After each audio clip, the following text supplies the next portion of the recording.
Hello बच्चों, कैसे हैं आप लोग। आई होप आप लोग बहुत अच्छे होंगे और बहुत अच्छे से आपका एनएमएस का जो है तैयारी बहुत अच्छे से चल रहा होगा।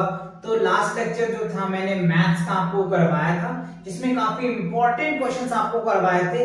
ऐसे ही क्वेश्चन पेपर में आपको देखने को मिल सकता है या फिर उनके कॉन्सेप्ट के बेस पे क्वेश्चन देखने को मिल सकता है। तो आज बच्चों हम आपके सामने लेके आए हैं एनएमएमएस का जो है फिजिक्स का इंपॉर्टेंट क्वेश्चंस जो आपको पेपर में देखने को मिल सकता है या फिर उनके कॉन्सेप्ट के बेस पे क्वेश्चन देखने को मिल सकता है। तो चलिए बिना डिले किए हुए स्टार्ट करते हैं आज का क्वेश्चंस।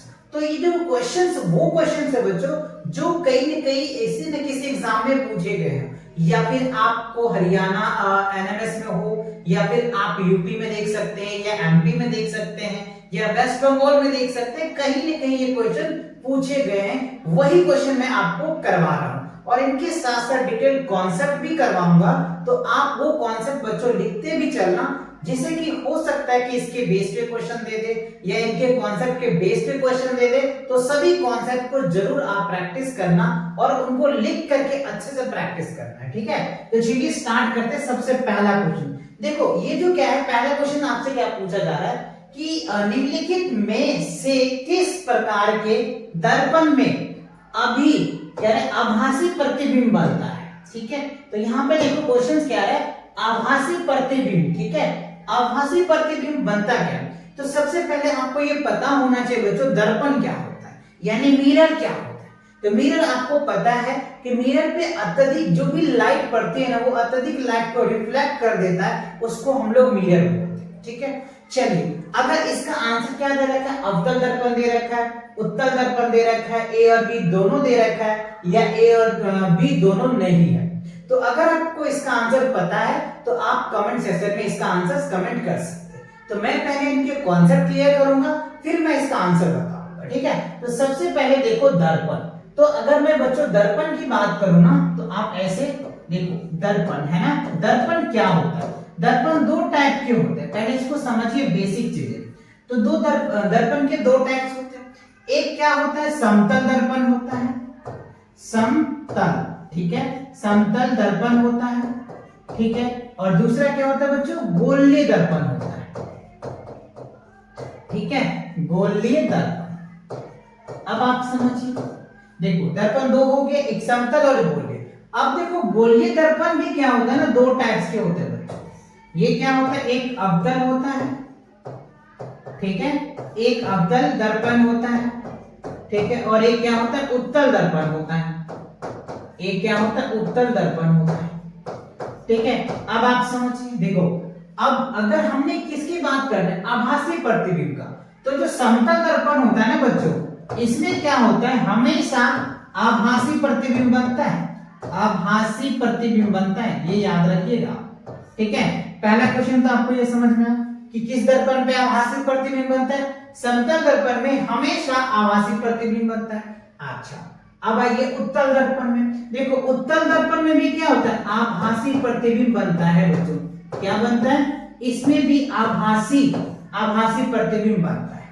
अच्छा अवतल में देखें तो अवतल में क्या होता है बच्चों, आभासी प्रतिबिंब भी बनता है, बट इसमें वास्तविक प्रतिबिंब भी बनता है। तो इसको हम वास्तविक के रूप में देख लेंगे, है ना, क्योंकि एक ही ऐसा कंडीशन है, इसमें दोनों बनता है, आभासी भी बनता है और ये वास्तविक भी बनता है। तो इसको हम वास्तविक में लेके चलेंगे, ठीक है।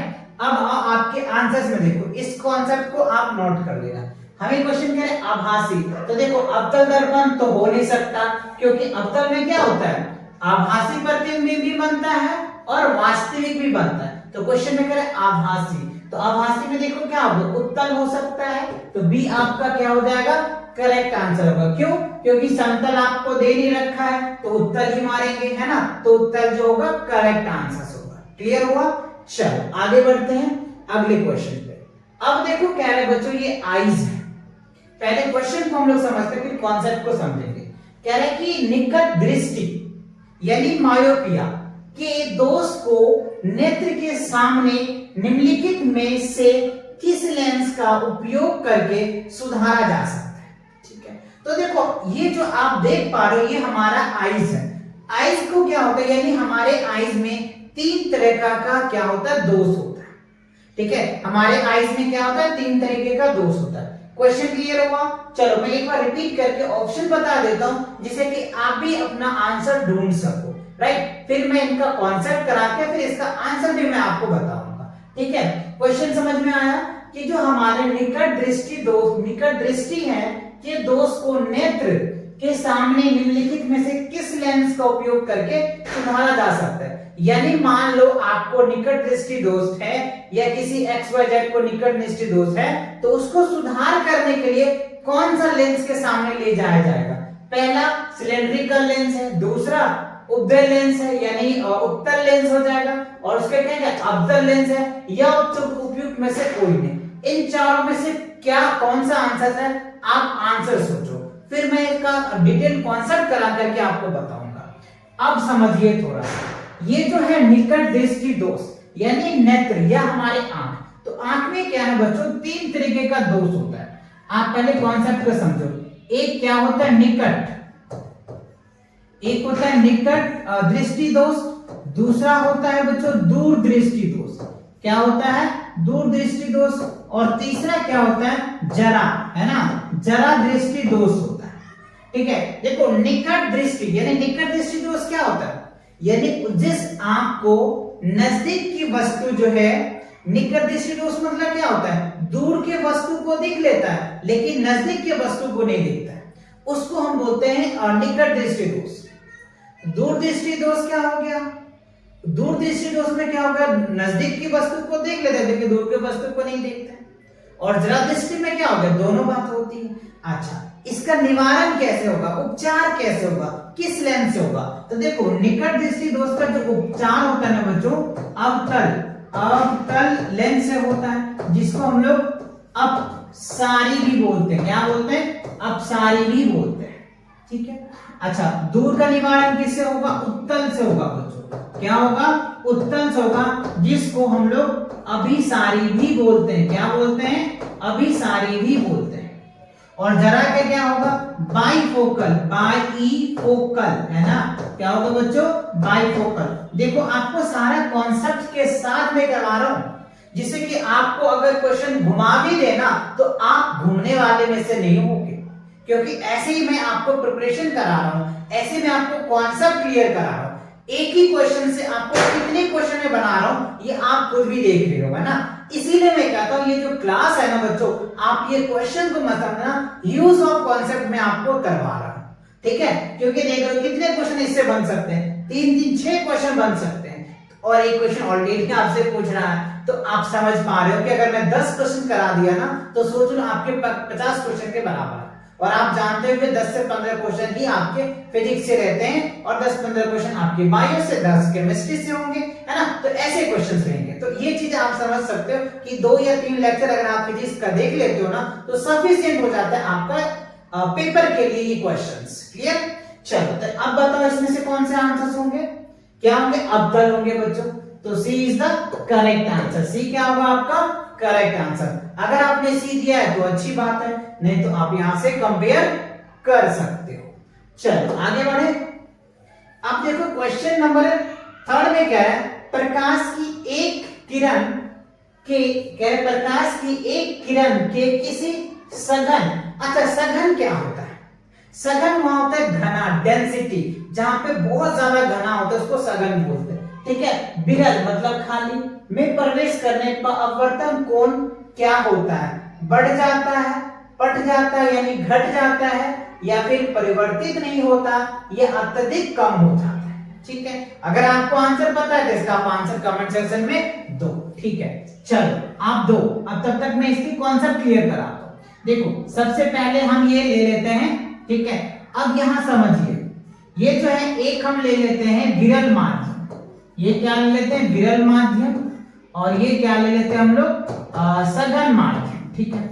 अब देखो कोई रेल लाइट क्या होता है, सघन माध्यम से अगर वो आता है तो जैसे मीडियम चेंज होता है तो यहाँ पे हम नॉर्मल डालते हैं, क्या डालते हैं, नॉर्मल डालते हैं। तो जब विरल माध्यम से सघन माध्यम में जाता है ना, तो लंब की तरफ क्या होता है, वो मुड़ जाता है, यानी इसे जाना तो ऐसे चाहिए था, बट वो क्या होता है, मुड़ जाता है, यानी बेंड कर जाता है। कब, जब विरल माध्यम से सघन माध्यम में आता है तब वो अविलंब के नजदीक आता है।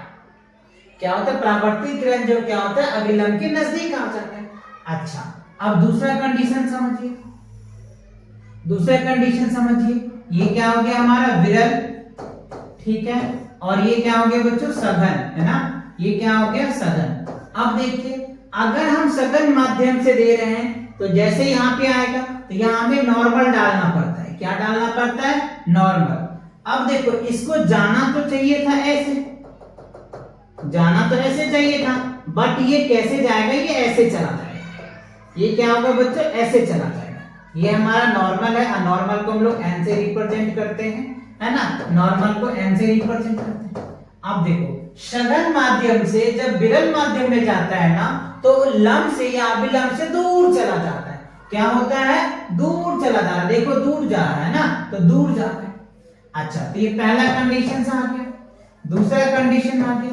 अच्छा, तीसरा कंडीशन समझो आप, तीसरा कंडीशन समझो कि अगर कोई रे लाइट्स है ना परपेंडिकुलर जाता है तो जितना डिग्री से आएगा उतना डिग्री से ही चला जाएगा। ये तीन कंडीशन समझ में आया। अब चलिए क्वेश्चन को फिर से पढ़िए एक बार। सघन माध्यम से विरल माध्यम में जाता है तो सघन माध्यम यानी दूसरा वाला कंडीशन है, सघन माध्यम से विरल माध्यम में जाता है तो अभिलंब से ये दूर भागता है। दूर भागने का मतलब ये जो कोण है वो बढ़ जाता है। क्या होता है, बढ़ जाता है। ऑप्शन में देखो, यस ए है बच्चों, तो ए इज द करेक्ट आंसर। तो अगर ये उल्टा होता तो आपका क्वेश्चन ये हो जाता बी पार्ट, ठीक है, प्रवर्तित। अगर ये थर्ड वाला पार्ट होता तो सी आता।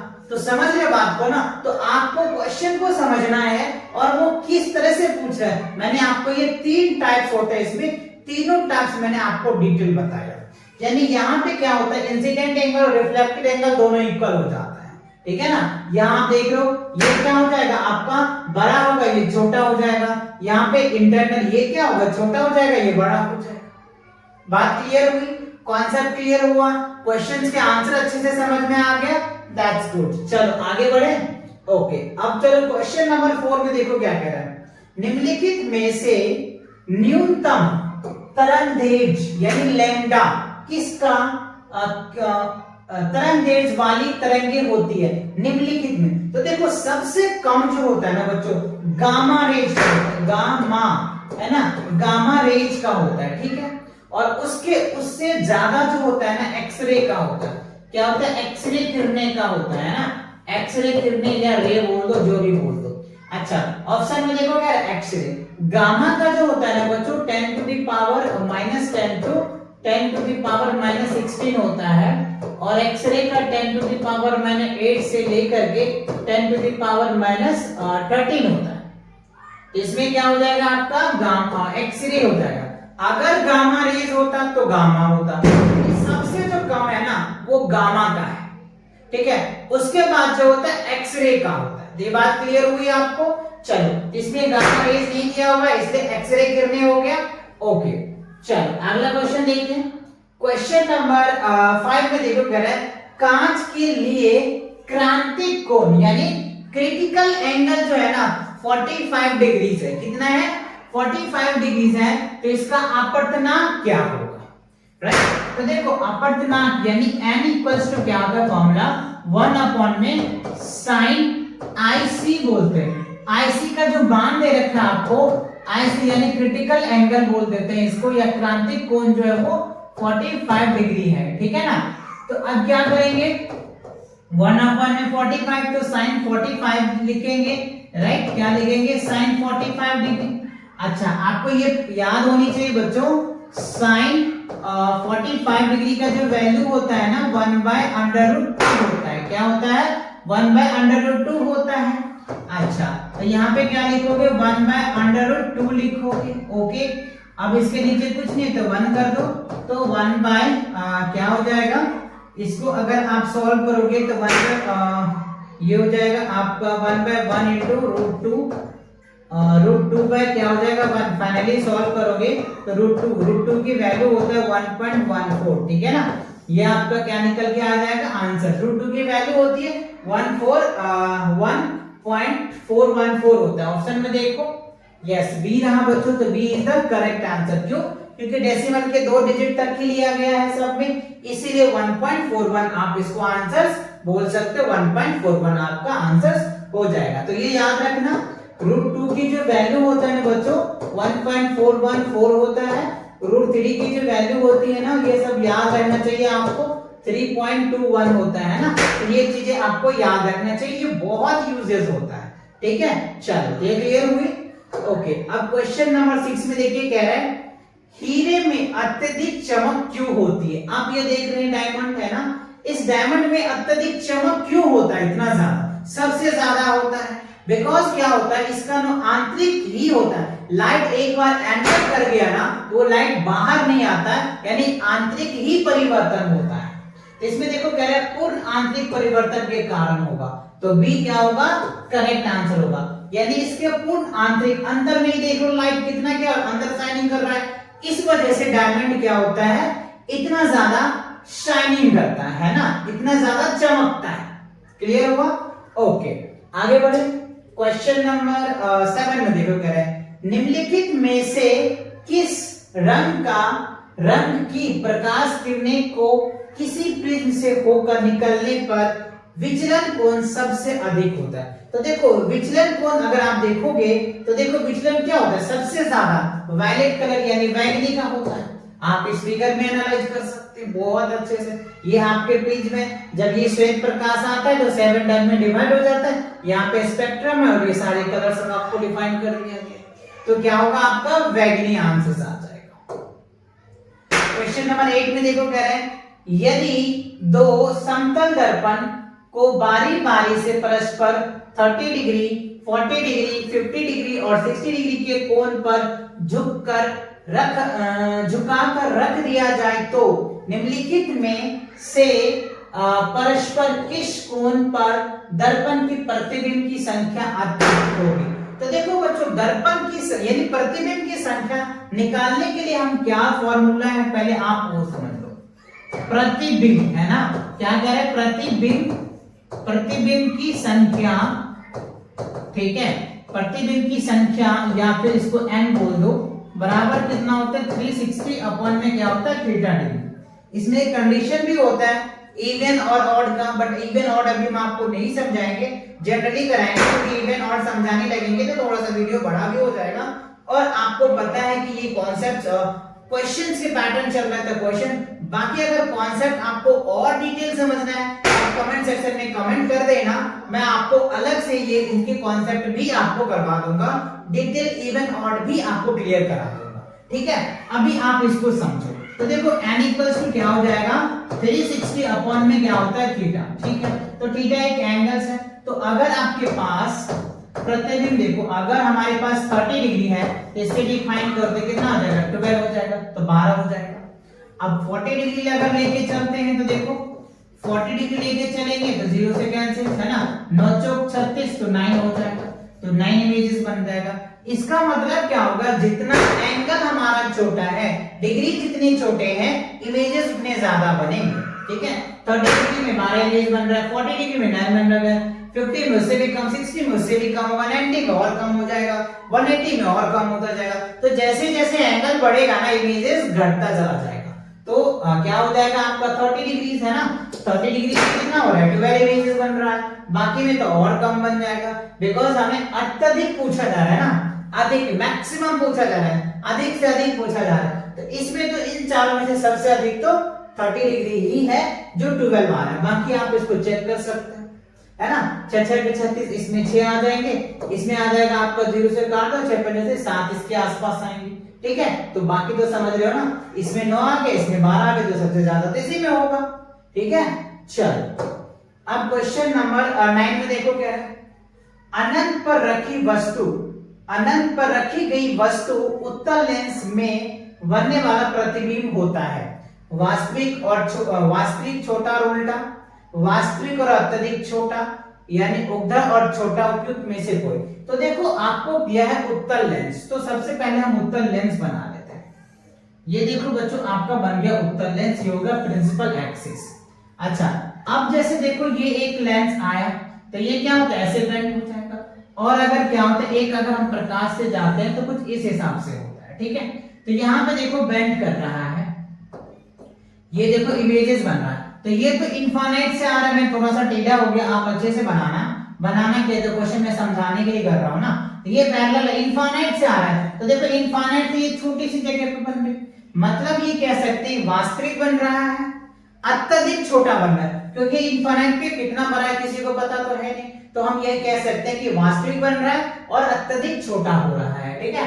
तो B part is the correct answer, वास्तविक होगा, अत्यधिक छोटा होगा, ठीक है। तो ये क्लियर हुई। अच्छा, अब क्वेश्चन नंबर 10 में देखो क्या है, दूरदर्शन यानी टेलीस्कोप्स की दो वस्तु को स्पष्ट देखने की क्षमता कहलाती है। ऑब्वियसली जो टेलीस्कोप्स होता है इसमें दो लेंस लगे होते हैं, ये आपको पता है। तो इसका क्या होता है, किसी भी इमेज को मैग्नीफाई करके देखने के लिए ये चीजें हम करते हैं, ठीक है। तो ये क्या हो जाएगा आपका आवर्धन, मैग्नीफाई पावर हो जाएगा, राइट। तो क्या हो जाएगा आपका B is the correct answer of this part, okay.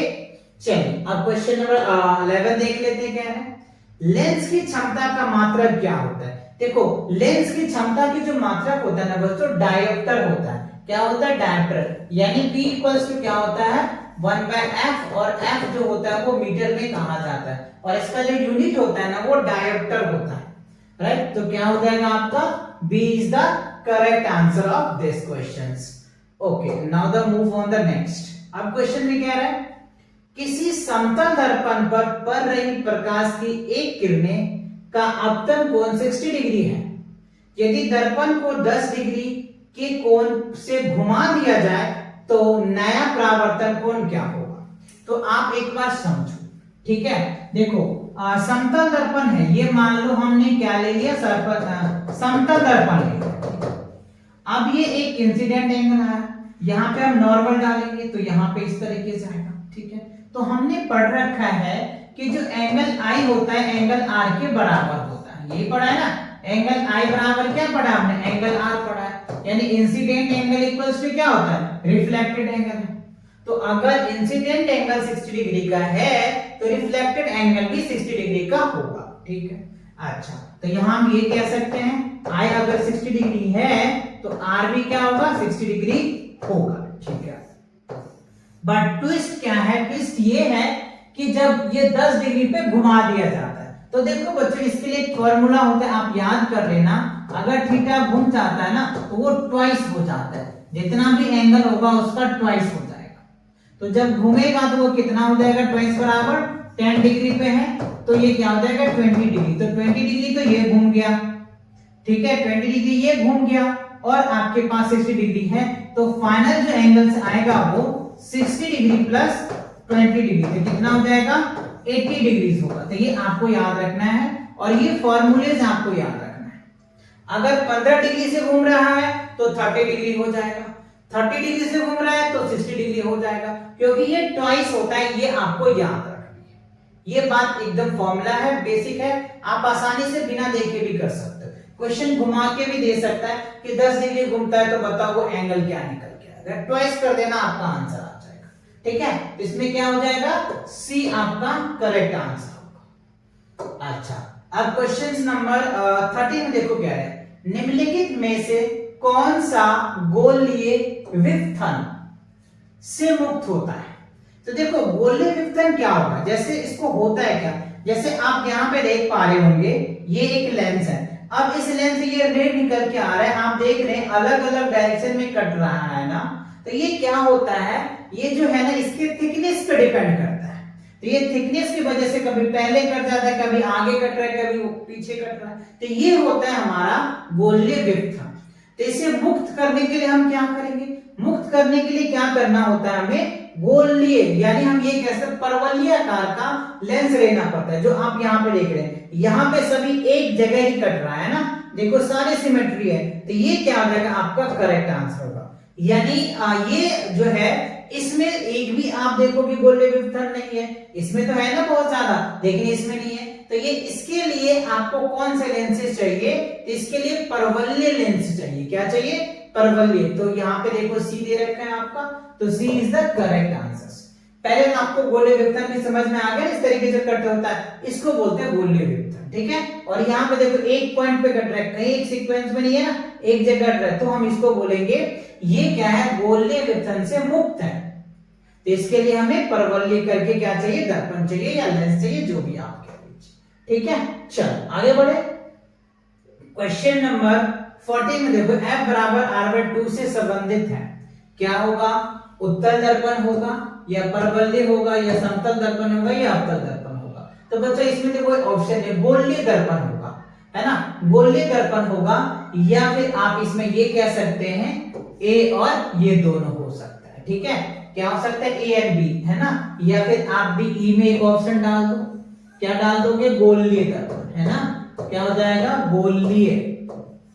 गोलीय दर्पण आप इसको डाल सकते हैं, क्योंकि गोलीय का पार्ट दे रखा है, इसमें कोई एक तो चूज नहीं करना है, तो दोनों, तो आपका ये DE कह सकते हो। गोलीय दर्पण में f बराबर r/2 होता है। ठीक है, अब देखो क्वेश्चन नंबर 15 में कह रहे हैं एक व्यक्ति 3 मीटर की दूरी तय स्पष्ट देख सकता है, यानी एक व्यक्ति 3 मीटर की दूरी तक स्पष्ट देख सकता है, यानी क्वेश्चन ये कहना चाह रहा है कि 3 मीटर तक जो है एक व्यक्ति स्पष्ट देख सकता है। ठीक है, उसके चश्मे में, यानी उसके जो स्पेक्टलिस है, चश्मा है, उसमें कह रहा है कि चश्मे में लगे लेंस की क्षमता कितनी होनी चाहिए जिससे कि वो 12 मीटर तक की वस्तु दूर देख सकता है। यानी मान लो मेरा आईज है, तो ये 3 मीटर तक स्पष्ट देख पाता है, अब मुझे देखना है 12 मीटर की दूरी की वस्तु, तो हमारे जो आंख में चश्मा लगा है ना, उसका क्षमता कितना होना चाहिए जिससे हम 12 मीटर तक के वस्तु को बहुत आसानी से देख पाएंगे। ठीक है, तो उसके लिए क्या होनी चाहिए बच्चों, हमें f पता होना चाहिए। f पता चल जाएगा तो हम क्या करेंगे, उसको डायोप्टर में कन्वर्ट कर देंगे, क्षमता निकाल लेंगे, है ना, पावर निकाल लेंगे। तो चलो सबसे पहले देखो इसमें वैल्यू क्या दे रखा है, v कितना दे रखा है हमको, 3 मीटर है, और u कितना दे रखा है, ये हमें क्या है, ये सभी माइनस में आ जाएगा, ये आपको 12 मीटर दिया हुआ है। तो आपको पता है फॉर्मूला क्या होता है, 1/v, और उसके बाद क्या हो जाएगा, -1/u बराबर क्या हो जाएगा, 1/f होता है। ठीक है, तो देखो 1/v, v की वैल्यू कितना हो जाएगा, 3, अच्छा माइनस माइनस प्लस हो जाएगा, तो 1/12 आ जाएगा। ठीक है, इक्वल्स टू क्या हो जाएगा, 1/f आ जाएगा। अच्छा ठीक है, अब क्या करेंगे, इसका एलसीएम लोगे तो कितना आ जाएगा, 3 और 12 का एलसीएम लोगे तो क्या होगा, 12 आ जाएगा, तो 3 4 जा 12 आ जाएगा। ठीक है, और यहाँ पे क्या आ जाएगा, +1 इक्वल्स टू क्या होगा, 1/f। अब यहाँ पे सॉल्व करोगे तो -3 अपॉन में क्या हो जाएगा, 12 इक्वल टू क्या हो गया, 1/f। इसे इसको डिवाइड करोगे, 3 1 जा 3, 3 4 जा 12, तो हमारा जो वैल्यू निकल के आ रहा है वो क्या निकल के आ रहा है, 1/4 माइनस का इक्वल्स टू 1/f। तो क्रॉस मल्टीप्लाई कर दोगे तो f बराबर क्या हो जाएगा, -1/4 आ गया। यानी हमें जो पावर होनी चाहिए, यानी जो फोकल लेंथ होनी चाहिए वो 1/4 होनी चाहिए। तो फोकल लेंथ आपको समझ में आ गया, ये मीटर में है। ठीक है, ये क्या निकल के आ जाएगा, मीटर। अगर फोकस -1/4 मीटर पे रहेगा तो हम क्या कर सकते हैं, 12 मीटर तक के वस्तु को देख सकते हैं। लेकिन क्वेश्चन में कह रहे हैं डायोप्टर में बताइए, क्षमता बताइए। तो देखो बच्चों, इसके लिए फॉर्मूला होता है पावर इक्वल्स टू 1/f होता है, और f हमेशा मीटर में होता है। ठीक है, तो चलो इनको सॉल्व कर लेते हैं। तो 1 अपॉन में 1/4 आ जाएगा। तो फाइनली अगर आप इनको सॉल्व करोगे तो क्या निकल के आ जाएगा, 1/4। यानी इसको डिवाइड करोगे तो 0.25 निकल के आ जाएगा, और माइनस है तो माइनस लगा दो, तो 0.25 आपका डायोप्टर आ जाएगा, है ना। पावर का जो एसआई यूनिट होता है वो डायोप्टर्स होता है। ठीक है, आप चाहो तो डिवाइड करके देख लो ना, 1 में अगर आप 4 से डिवाइड करोगे तो ऐसे तो होगा नहीं, राइट। तो क्या करोगे, यहाँ पे पॉइंट लगाओगे तो 10, तो 4 2 जा 8, देखो 2 आ गया, फिर आ जाएगा 0, तो 4 पंचे 20। तो ये आपका क्लियर हो गया। तो क्या निकल के आ जाएगा, 0.25 आ गया। तो आपका आंसर क्या होगा, 0.025, और ये माइनस में आएगा क्योंकि यहाँ माइनस है, यहाँ पे टाइपिंग में डाला नहीं होगा तो ये माइनस आ जाएगा, है ना। तो -2.025 माइनस 0.25 डायरेक्टर इसका आंसर होगा। ये लिख लो आप, माइनस 0.25 डायरेक्टर होगा, है ना। ये इतना अगर क्षमता होता है तो यानी इतनी क्षमता का अगर चश्मा लगा होता है तो वो क्या होगा, 12 मीटर तक के वस्तु को बहुत आसानी से, बहुत इजी से वो व्यक्ति देख सकता है। तो क्लियर, समझ में आ गया। क्वेश्चंस न्यूमेरिकल्स थे, इंपॉर्टेंट क्वेश्चंस है, आप इनको अच्छे से टिक कर सकते हैं। ऐसे क्वेश्चन को आप प्रैक्टिस भी 2-3 बार करें जिससे कि आपको न्यूमेरिकल्स और अच्छे से प्रैक्टिस हो जाए और आप बहुत आसानी से ऐसे क्वेश्चन को सॉल्व कर पाओगे। ठीक है, चलो आगे बढ़ते हैं। तो इस स्लाइड में बच्चों फिजिक्स के इतने क्वेश्चन लिए जा रहे थे, तो आई होप ये सभी क्वेश्चन आपको अच्छे से समझ में आ गया होगा और सभी का जो मैं कॉन्सेप्ट करवाया हूं वो भी आपको बहुत अच्छे से समझ में आ गया होगा। तो नेक्स्ट वीडियो बहुत जल्दी लेकर के आएंगे आप लोगों के लिए। तब तक के लिए take care and bye bye.